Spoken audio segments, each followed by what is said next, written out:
What's going on, Agents for Life? Welcome to podcast number 245, where we are going to dive in to the power of spread. And I do hope to blow your mind with this because if you haven't really grabbed a hold of this concept, it's just going to sound kind of nice. And I think we feel an urgency once we really understand it. And don't feel bad because it can literally take years, I think, for some people. Right? Right here, first in line, raising my hand the highest. For some of us to really grasp the concept. It can sound nice, but until you really understand the power of spread, sit tight. Hang with me just a second. Here we go. We're going to jump in. I'm excited about this.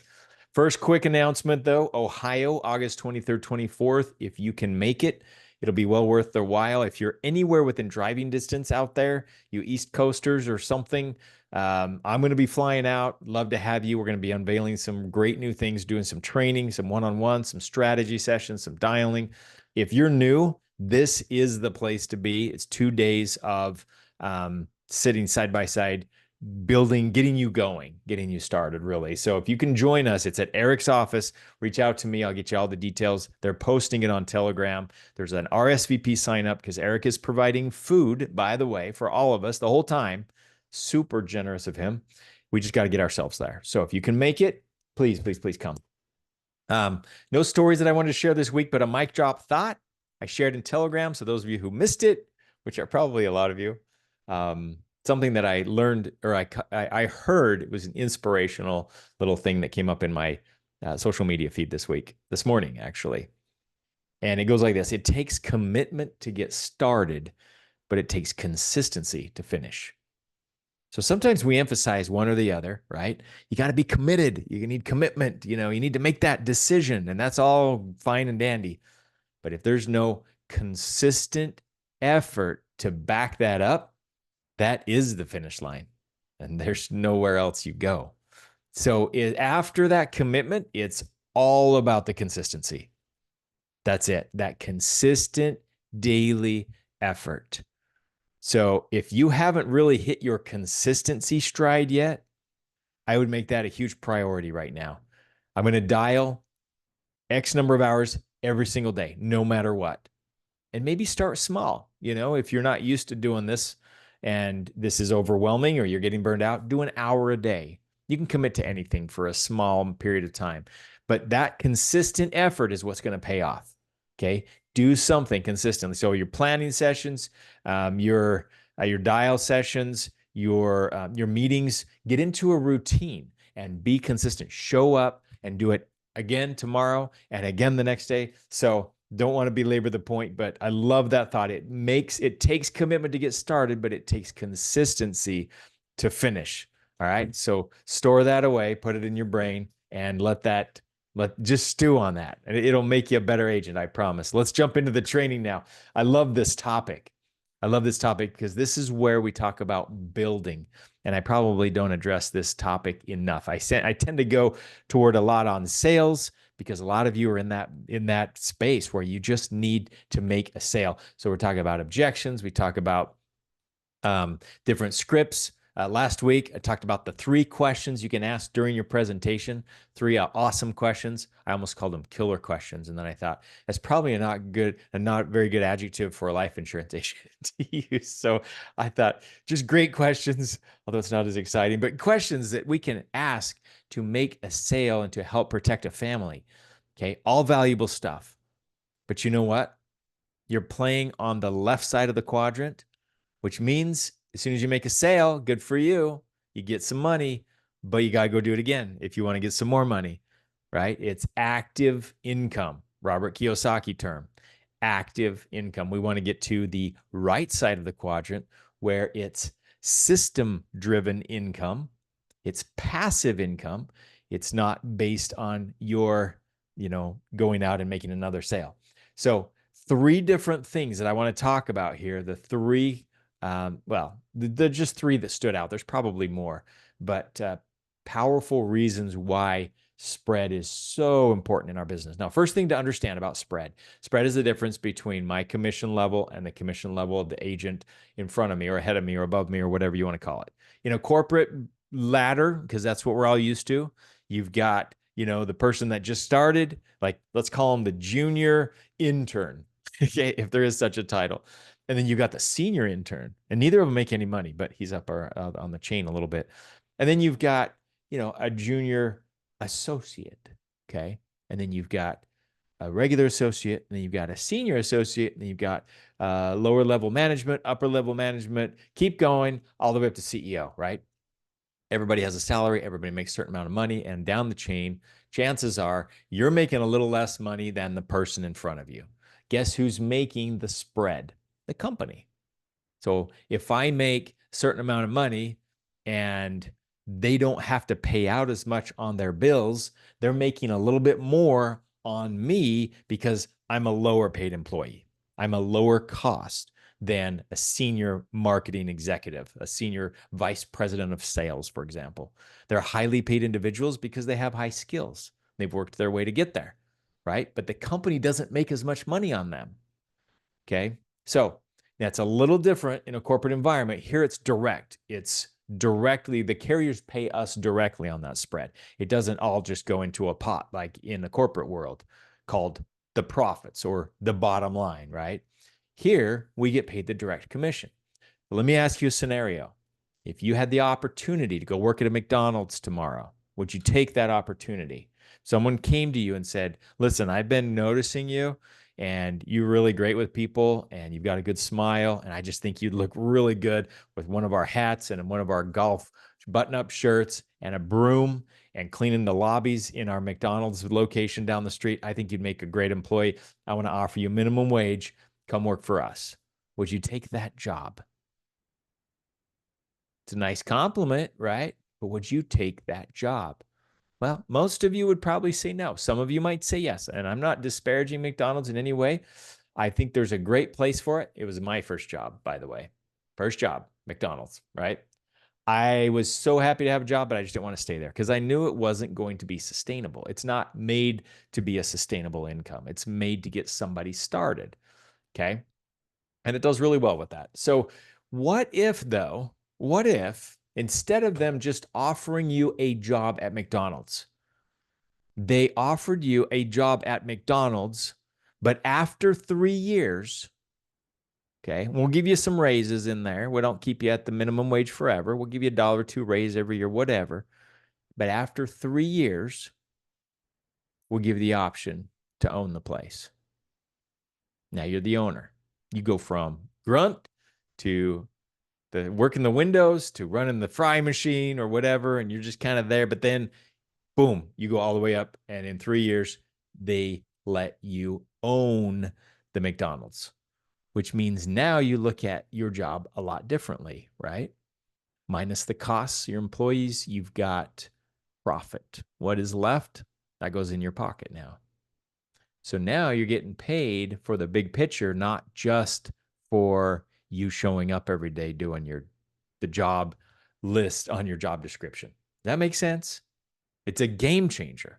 When you signed your ICA with Equis, you got that offer. You're going to have to do the grunt work at first a little bit. That's making sales.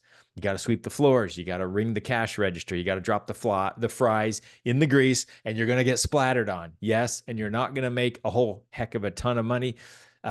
Actually, you still will make pretty good income. Okay, if you work hard and sell a lot of policies, you can make really good income. But you're still a worker, right? You're still selling on the left side of the quadrant. So when you signed your ICA at Equis Financial, you got that offer to not only work in the business, but to also own the business in which you work. Pretty powerful. The challenge is that most of us just don't understand what we have our hands on. We don't fully understand. Okay. It's like the guy with a Lambo in his garage and he just uses it to go to the grocery store and back.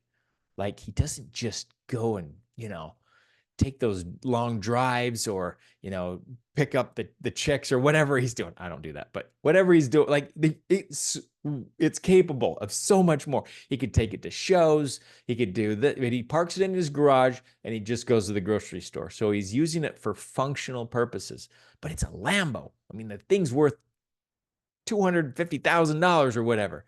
Turns every head when it drives down the street. Like, what are you doing? And he drives it at 15, 20 miles an hour. Like, this thing goes to 60 in 3 seconds. Like, what are you doing? Do it, use it for what it's worth, right? So the vehicle that we have, sometimes we disparage it or downplay it by just treating it like a job. I just got to make another sale. I just got to close another piece of business. And there's nothing wrong with that. But what it means is we're not tapping into the full potential of what we have our hands on. Okay. This vehicle, this Equis vehicle, was made for so much more than what a lot of us are really, truly tapping into. Now, here's the downside of this. Here's the trade-off, because everything has one, right? Strings attached. Well, it doesn't pay out right away. Doesn't pay out right away. The McDonald's offer, 3 years. You got to be the employee. You got to pay your dues before you get that ownership position. Well, here, it may not be 3 years.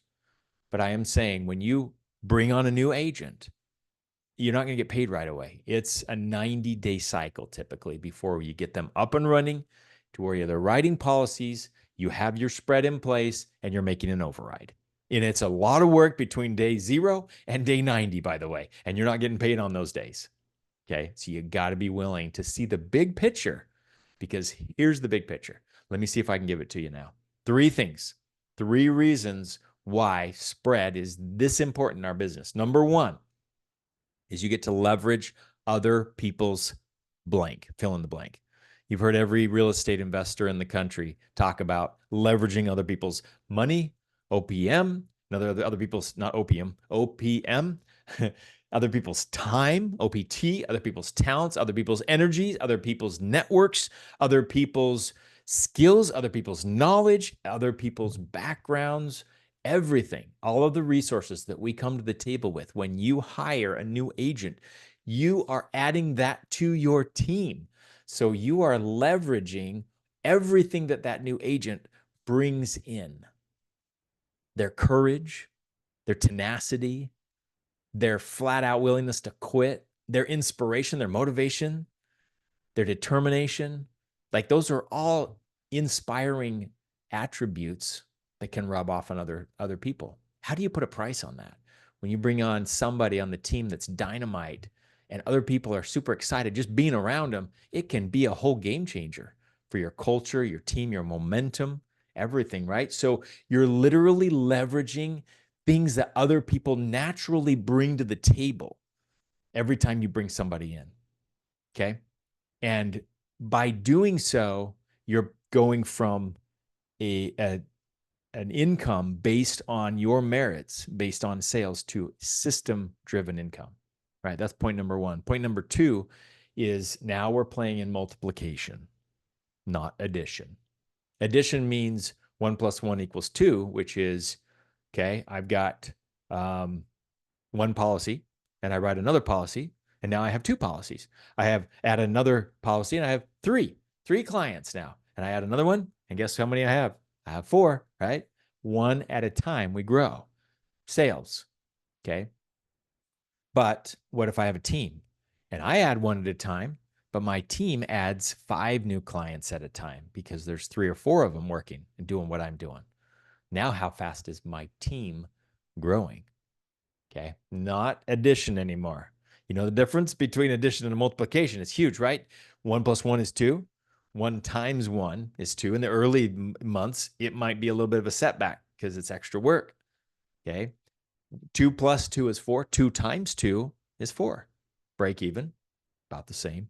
Well, let's take it a step further, because in the early months, the growth is minimal and it doesn't make a huge difference. But the more you grow, just like that snowball going down the hill, it's a little bit at first, you hardly notice it.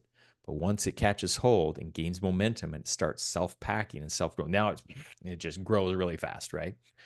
So 3 times 3. 3 + 3 is 6. 3 times 3 is 9.